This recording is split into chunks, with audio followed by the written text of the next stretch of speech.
নমস্কাৰ বন্ধু বান্ধৱীসকল, কি খবৰ আপোনালোকৰ? আশা কৰোঁ আপোনালোক সকলো ভালে আছে, ময়ো ভালে আছোঁ।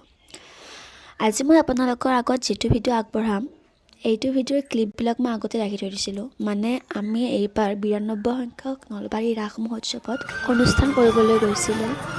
ৰিহাৰ্চেল আমি আগৰ পৰা অলপ চলপকৈ কৰি আছিলোঁ, কিন্তু 14 নৱেম্বৰ তাৰিখে যিহেতু আমাৰ অনুষ্ঠান আছিল, সেয়ে 12-13 তাৰিখে আমি ছাৰক দেখুৱাইছিলোঁ।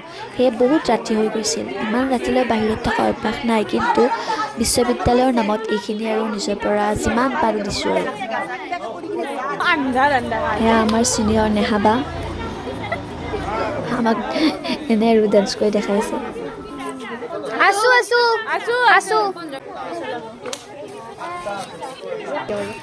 নিশ্চয় মই কৈছিলোঁ নহয় ৰাতি হৈছে বুলি।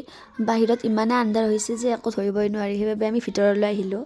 এয়া দেখিছেনে, এয়া সমন্বয়ৰ প্ৰেক্টিছ হৈ আছে আৰু ছাৰে আমাক গোটেইজনীকে চাহো খুৱাইছে। এয়া দেখিছেনে, আমি এতিয়া সমন্বয় প্ৰেক্টিছ কৰি আছোঁ। এইবাৰ আমাৰ পাল আছে, চাই লওক।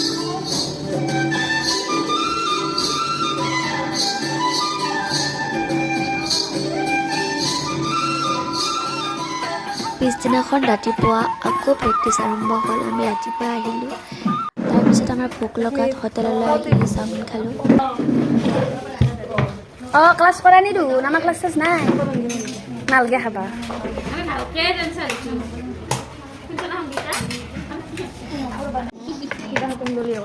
খাই লৈ উঠি অকণমান প্ৰেক্টিছ কৰি আমি আকৌ আহিলোঁ অফিচ ৰুমলৈ, কিয়নো আমি এটেণ্ডেঞ্চ দিবই লাগিব। যিহেতু আমাৰ এক্সাম আহি ওচৰ পাইছে আৰু এটেণ্ডেঞ্চ নাথাকিলে এক্সাম দিব আমি নোৱাৰিম। সেয়ে আমি অফিচ ৰুম আহি পালোঁ, কিন্তু দেখিছেনে মোৰ গোটেইকেইজনী বান্ধৱীয়ে মোক ঠেলি ঠেলি দিয়ে, কেৱল মই যাব লাগে। কাৰো মানে সাহস নাই, কি ক'ম। ইফালে মোৰো ভয় লাগে। আপোনালোকৰো এনেকুৱা অৱস্থা আগতে হৈছিল নে, বা বৰ্তমান হৈ আছে নেকি ক'বচোন।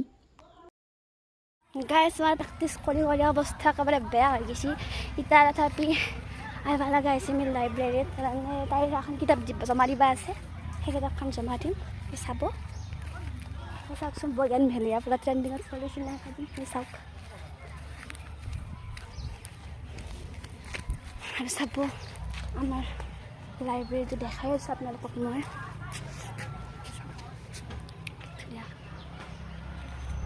এতিয়া আমি জলপাই খাওঁ।